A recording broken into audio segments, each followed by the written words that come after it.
Bonjour à tous et à toutes. Alors aujourd'hui, je vous propose exercice 5 des probabilités conditionnelles. Donc c'est le concours puissance alpha 2019. On va bien lire le texte. Donc on est sur un concours. Il y a 4 affirmations A, B, C, D. Et on vous donne les règles un petit peu de fonctionnement de cet exercice. Donc la probabilité que l'élève réponde correctement à la première affirmation est de 0,8. Alors on va tout de suite remplir l'arbre au fur et à mesure. Donc au départ, voilà, on est là. Oméga, c'est le point de départ, on va dire. Deux possibilités, C1, donc on répond correctement, C1 bar, on ne répond pas correctement. Donc ici, on nous dit 0,8.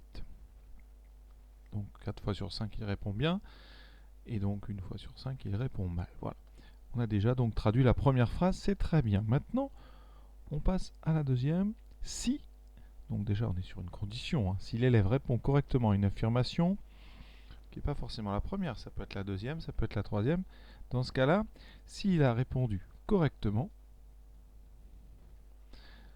on a 9 sur 10, donc 0,9, de répondre correct à la suivante.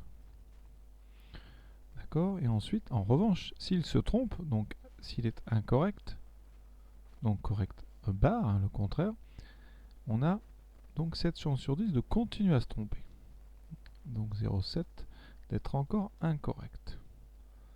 Alors ça nous permet de remplir tout l'arbre. Parce que 0,9 ici, ça nous dit qu'on a donc 0,1 d'avoir incorrect quand on a fait correct juste avant. Et ensuite, on a donc 0,7, donc ici on a 0,3, probabilité d'avoir incorrect, enfin d'avoir correct quand on a fait incorrect juste avant. Donc dès que vous avez deux corrects d'affilée, vous pouvez mettre 0,9. Donc ici 0,9, vous voyez 0,9, là C2, C2 à C3, C3 C4, 0,9. Il y en a plein partout. Ici vous avez 0,9. Et je vais tout remplir comme ça. Donc dès que vous avez correct qui mène à correct, on met du 0,9. Voilà, j'espère pas en oublier. Ensuite, quand on a correct, incorrect, on met 0,1. Ça c'est le complémentaire de mon 0,9. Voilà, donc partout j'ai mis 0,9. Juste en dessous je mets 0,1. Et ensuite on a des incorrects, incorrects. 0,7. Donc ça c'est ici.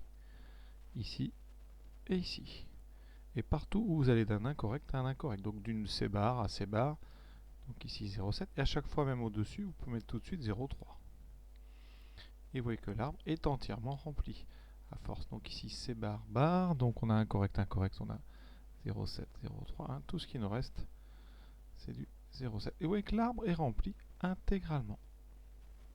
Maintenant, on n'a plus qu'à répondre aux questions tranquillement.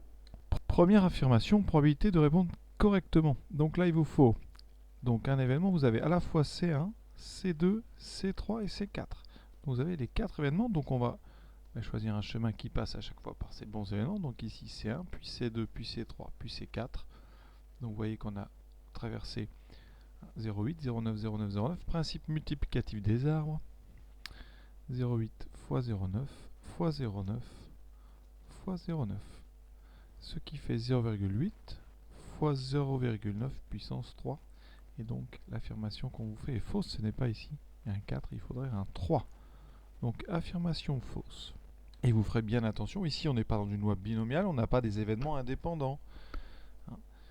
Le fait d'avoir C2 est dépendant de ce qu'il y avait avant, puisque C1 vous amène à du 0,9, C1, C2, c'est 0,9, alors qu'ici vous avez un C1 bar C2, on a du C2 avec une probabilité de 0,3. Donc tout dépend un petit peu de ce qu'il y a avant, donc c'est plus difficile que la loi binomiale. Et donc on a tout l'arbre, on est obligé un petit peu de tout remplir. Probabilité de répondre correctement à la B. Alors B, c'est C2. Donc on va regarder dans l'arbre tout ce qui mène à C2.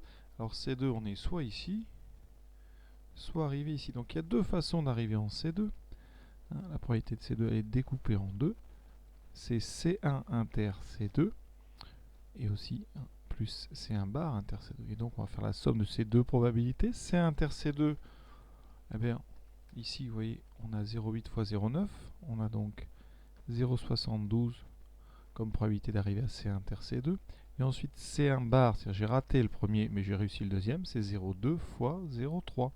Oui, je dois utiliser le principe multiplicatif dans ce chemin ici. D'accord. Alors, la suite n'importe peu parce que ici, on arrive à propriété 0,06. Après, ça ne nous concerne plus dans l'événement C inter C2. Et donc ici, j'aurai 0,06 qui fait 0,78. Donc ici, l'affirmation, elle est vraie. Quand je dis que c'est plus intéressant, c'est qu'après, vous voyez, on a 0,9, 0,1. Donc la somme des deux fait 1. Donc de toute façon, quoi qu'il se passe après, C1 bar inter C2, ça fera 0,06. La suivante, vous voyez que c'est assez rapide.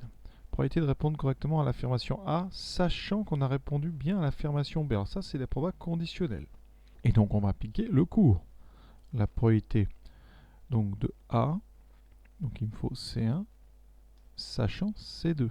D'après le cours, c'est P de C1 inter C2 divisé par P de la condition, c'est-à-dire P de C2. P de C2, je l'ai déjà calculé, c'est 0,78. Et C inter C2, je vous ai dit, c'est donc 0,8 fois 0,9. On a donc 0,72 sur 0,78 qui donne 72 sur 78. On divise par quoi? Bah déjà par 2, hein, ça fait 36 sur 39, encore par 3, 12 sur 13. Ça n'est pas égal à 0,9. Donc l'affirmation C, elle est fausse. Et on est déjà à la dernière. Probabilité de répondre correctement aux affirmations B, C et D. Alors, il nous faut calculer la probabilité d'événement C2 inter C3 inter C4 qui se découpe encore en deux.